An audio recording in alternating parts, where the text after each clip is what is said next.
Hi everyone, this is Ashani from Vashi Washi, and I am here to do a 2-in-1 video. I'm here for a plan with me, which is what you see on the screen, and I'm also here to do a nuclear medicine Q&A, which is very long overdue.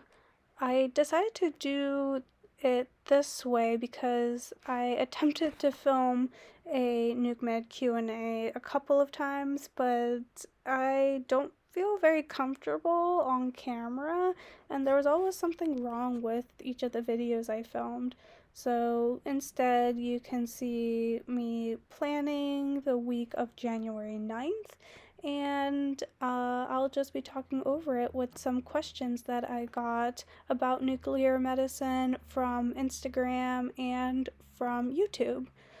So, just a couple of things with the plan with me before I get started with the questions. This plan with me is very bad, as you can kind of see. I'm already screwing up the bottom washi, and if you didn't realize, this is the week of January 9th that I'm planning, and I use this beautiful Lunar New Year's kit from Meow.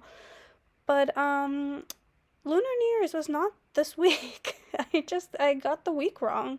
So I think I realized it like partway through, and I just decided to roll with it. I had already had the base down as well as the entire sidebar. So, you know, it is what it is. And I also am not in frame for a lot of it because I would start planning and then halfway through remember that I am also filming. So it doesn't, the video is not very good, and I hope that my next one will be a lot better. But in any case, for those who are looking for the Q&A, that's what I'm going to do right now. So let's get started with that. I just have a list of questions here that I'm going to go through, and I don't think this will take the full like half an hour that this video is, but if I have some time left over, I'll just go over the plans. So, question number 1 is, how much medical terminology do you have to know? And my answer to this is, you will learn the medical terminology that you need to pass your classes through your prerequisites. But in terms of actually working in the field, I find that I learn a lot of the med terminology and just general hospital terminology while I'm working. There's still a lot that I don't know that I'm learning every day that I'm on the job. But if to get through school, you'll learn the med terminology in your prerequisites. So question number 2, is there a lot of math? I got this question a couple of times through Instagram, and I think there was a YouTube comment on it as well. Yes, well, kind of.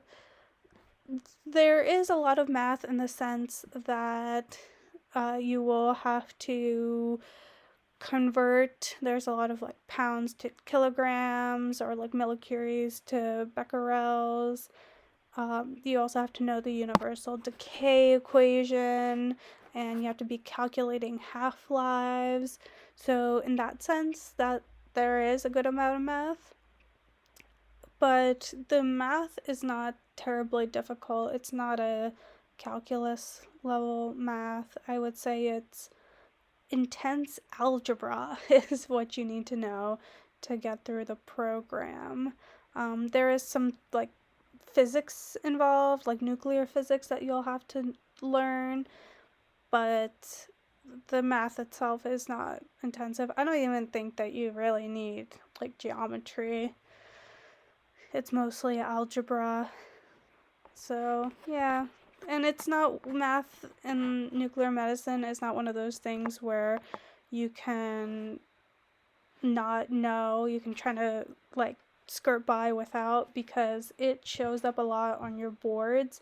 I had a lot of math questions on my boards, so it's important that you learn the math, can do the math, and know the math. And I got another question from my Instagram from Laura. Oh, I didn't get the names for the first two. I kind of wrote them down without writing the names, but for the rest of these, I have names. So, what are the prereqs going into school? Again, this is a question from Laura from Instagram, who sent me a DM. I did do a video on this. I'll link it down below. It's how I got into nuclear medicine school, and I cover this topic a little bit because it's a common question, and I find that this question is also very difficult for me to answer because it depends on the program. Some programs have it that the prerequisites are built into the actual curriculum, and some places have it where you need to finish all your prerequisite courses and then you can apply to the program. And what the program requires is it's very dependent on a specific school. I encourage you to look up the school you're applying to and take a look. They'll be better able to answer your questions on that. And also check out that video I did. I go into more depth about that question. Let's see, Rico and Tango from YouTube, as well as Sarah on Instagram, asked me, how are the patients? Rico and Tango asked, walking and talking, are they in a coma? And Sarah asked me, do you mostly do outpatients or inpatients? Great questions. I find that a lot of Nuc Med techs, or rather studies done in nuclear medicine, the patients are either outpatients or they're cognizant enough that they know what's going on. Sometimes you get patients that might have Alzheimer's, dementia, but most of the time patients are able, or we call them walkie-talkies, meaning that they're capable of just that, walking and talking on their own without any assistance. Depending on where you work, if you work at an outpatient setting, then you won't be doing any hospital patients. If you work in an inpatient setting, very likely you will do both outpatients, so walkie-talkies, and inpatients, meaning patients who are admitted into the hospital.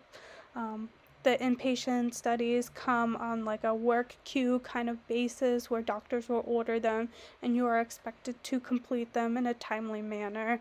Outpatients are normally scheduled anywhere from a day to weeks to months in advance. So that's like the main difference. As far as coma patients, the only test I can think of where patients are routinely not cognizant are brain death studies. Brain death studies are exams in which a doctor or the person who ordered it is trying to rule in brain death or rule out brain death. These are not particularly common unless you are in a trauma hospital, and even then there are other tests that can be done to rule if a patient has brain death.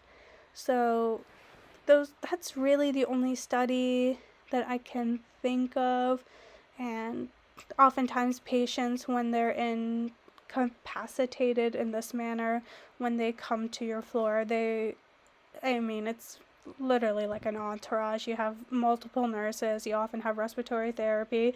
I've seen residents and doctors come down with the patient as well. So it's kind of like the works when you have a comatose patient. So the next question is from Rico and Tango again. Maybe dumb, do you usually work alone? I don't think that's a dumb question. I think it's a great question because it honestly depends on where you work. Pam points this out and says in the YouTube comments she works in cardiology and she works completely solo. So she pushes the Lexi, she starts all the IVs. My guess is she's also the one who's putting the patients on and off the camera. She's the one injecting in the stress lab. So that's a lot of work for one person to do. This is often the case in cardiology offices where there's only one nuclear medicine technologist and you're the one running everything. It's has its pros and cons, I think, like everything else. So one of the pros of being alone is that that's it. You're on your own. You don't have anyone else to answer to. You make your own decisions. It's very independent, very freeing. The con is that, I mean, if you have a tough stick, if you have questions, you normally have to figure it out for yourself and answer them yourselves. I hope that whoever or wherever you get trained, if you are alone, or they train you well and that they answer any questions.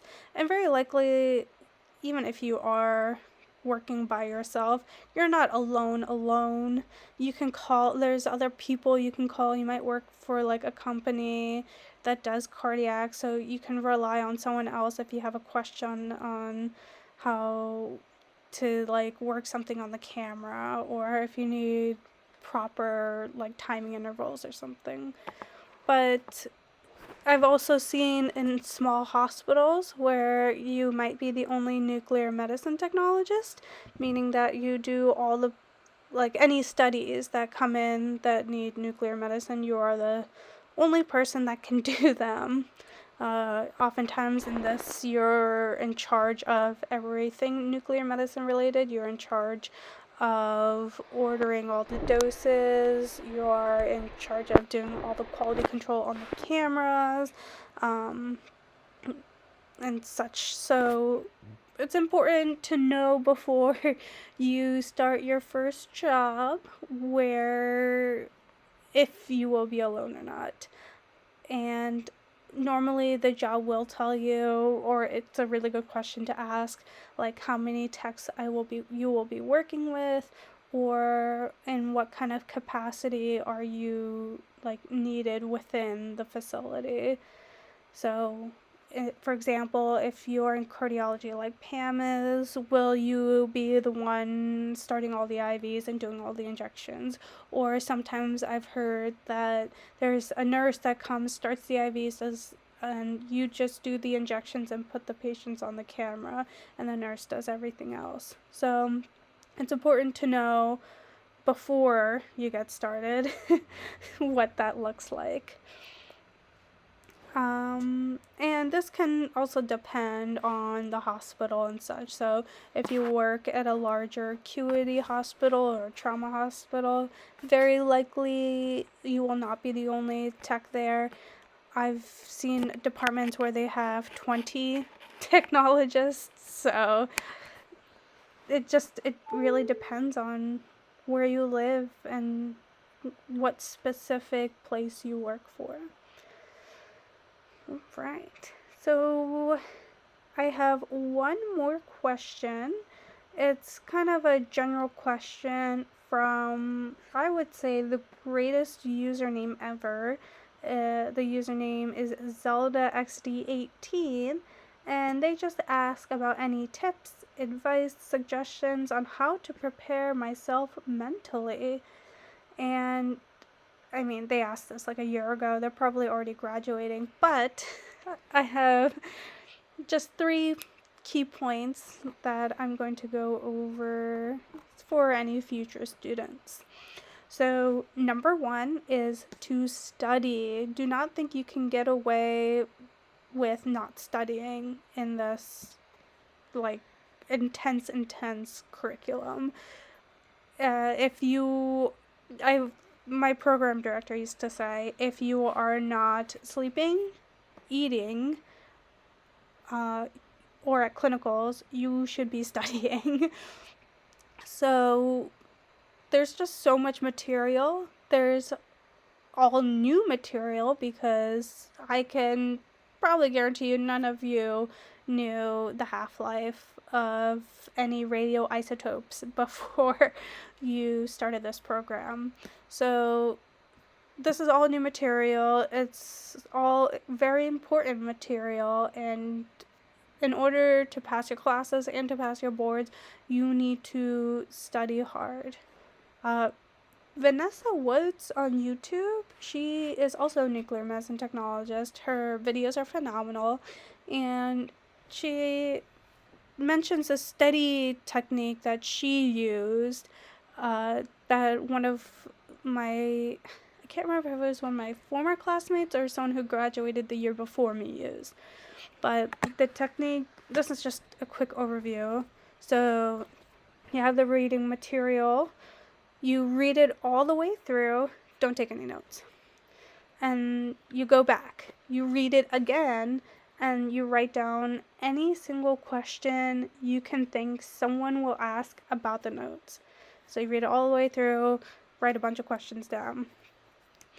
And then you go back through the material again, you reread it, and this time you're going to answer all of the questions that you wrote down. And I am positive that this works because the person who did it, now I'm remembering, she did graduate a year before me, and she passed the board with flying colors. So I would highly, highly, highly recommend this technique for you to study. It's also important when you study that you study everything that you learn. So don't just study for the semester. You want to be studying all the material that you learned from day one, because there is stuff that I learned in my first semester of nuke school that were on my boards like years later. So study from day one to up till you graduate, and even after that, because you need to pass those boards. My second piece of advice is to work hard at your clinicals. I think it's really easy being a student. You often get like a free pass because you don't really know what you're doing, and it's easy to kind of be like, oh, I don't want to do it because I'm a student, I don't know anything. And that's exactly why you need to be doing stuff. This is your time as a student to screw up. If you're going to make a mistake, make it as a student. Number one, it will stay with you forever, and you will remember how not to do it. And number two, it's going to open you up to new opportunities that you wouldn't have done otherwise unless you were forced into it. So someone at my clinical site said, you will remember how to do stuff one of two ways. First way, you have to repeat it 100,000 times. Unless you repeat it 100,000 times, it won't be ingrained how to do it. Or number two, make a mistake once and you'll remember it forever. So she was exaggerating, of course, but she makes a good point of once you make a mistake once, you will very, very unlikely do it again because you'll remember what it feels like to make that mistake. So, for example, one of the texts I was talking about said he used to always straight stick inpatients because that was a really good way for you to build your like IV technique. Just ask to straight stick the inpatients for like bone scans and stuff. Another thing is if anyone asks you if you can do anything, your answer should be yes. Oh, can you restock the linens? Yes. Oh, can you come up with me and inject this heart? Yes. Oh, can you come down with me and help me put this patient on the table? Yes. Because I will tell you right now, when there comes a time to do like a cool study, or maybe there's like this really rare study and you can only bring like one person in, they will be looking for you because they will remember how much you helped them. And this has happened to me when I was a student before, and I feel very fortunate that I worked hard enough where they kind of saved this study for me to see because they knew how much I had helped them before.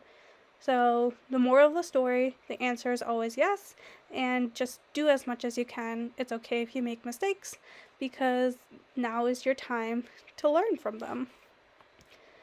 And my third piece of advice, it's not really advice, but it's just a general statement of you can do it. Even how I'm talking about it right now, I feel like new school sounds very stressful. I personally think it is very stressful. There's a lot that you have to remember. There's a lot going on. And of course, while you're in school, life is going to happen. There are things that are going to happen to you in personal life, whether it's mentally, whether it's like something family oriented or anything like that. So it's just important to remember that this is only temporary, school is only temporary. Soon you will have a job in nuclear medicine that's going to pay a lot of money and it's going to be worth it, and that you can do it. There is nothing that's going to stop you, and you will survive. People before you have survived, and people after you will do it too. So just remember that you are not alone. Rely on your classmates. Please see like a counselor or something if you are feeling mentally burned out, mentally not there, mentally like unsure. Uh, Oftentimes colleges have these counseling services that are completely free and that can really help you cope with these feelings of like anxiety or unsureness. I think a lot of people, once they graduate and start working as an independent tech, have said that there's a bit of like imposter syndrome. Like, I really shouldn't be doing this. So remember that you're not the only one. You have your classmates. You have people that graduated before you. Just talk to someone if you're feeling like you can't do it, because I assure you that you can and that you will. So that's just my 2 cents on what to do mentally, and I hope that helps. I know there's like a million things I can say, but just know that you can do it, you will get through it. So those are all the questions that I have. I did get a couple questions asking me about like international stuff, and I just hear like I don't know anything about that. I'm sorry. And I don't want to say anything that's incorrect. So perhaps reaching out to someone else would be a better idea on that, or asking I don't know, asking the internet, asking Google, asking Reddit. There is a Reddit community r/nuclear medicine, I believe, that the people there are normally very helpful and they can answer a lot of questions that you may have. That being said, please leave any other questions that you have that I didn't answer. I will try to either answer them in the comments, or if I have enough questions, I will do a second Q&A video. I like doing Q&A videos because it's easier for me to answer questions than it is to come up with topics to talk about, because not much goes on in my life. So this is very exciting that people were asking me questions, and I very much appreciate all the comments that were left on my last pros and cons video. I thought everyone was very sweet. Everyone asked really good questions. I'm sorry I didn't reply to anyone, but it's not anything to do with like you or your comment. It's just that I haven't gotten around to it, but I promise I have read them all. So that's that. And I can't believe that it's coming up on my 1 year anniversary of me passing my boards. I still have a bit of time before that. I believe I passed my boards in May, and I'm filming this in March. So I still have like 2 months, but it's insane. I can't believe I've been a Nuc Med Tech for 1 year already. I feel like I've learned so much in my time, and I'm just happy to be a part of this community and this wonderful little both planning community and Nuc Med community. So there's that.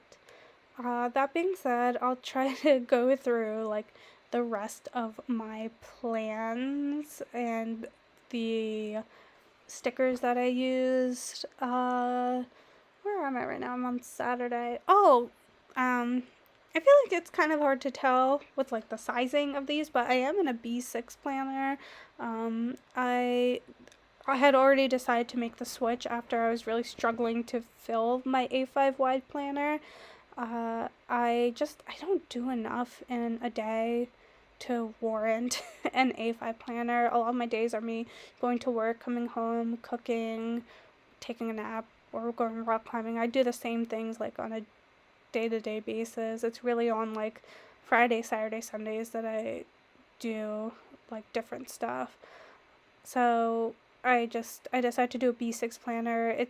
I enjoy it. I still have a couple of spreads to finish in my A5 wide planner, but I am gonna finish it just because there are weeks like my wedding. I should probably plan that week. And like actually I did Christmas in my B6 planner. I did all of December in the B6 just to try it out and make sure I like it. So I did, I believe, what's her name? Oh, I follow her on YouTube. Shantae Plans. I couldn't think of her name for a second, but she is in a B6 planner. So I got a lot of inspiration from her, which is how I decided how to do this. Oh, and it looks like I am all done. So thank you guys so much for watching this video. I hope I answered a lot of your questions about nuclear medicine, and I hope that my next plan with me won't be as jank. So I already have it filmed. I just need to edit it. But thank you for sticking with me for this one. Bye.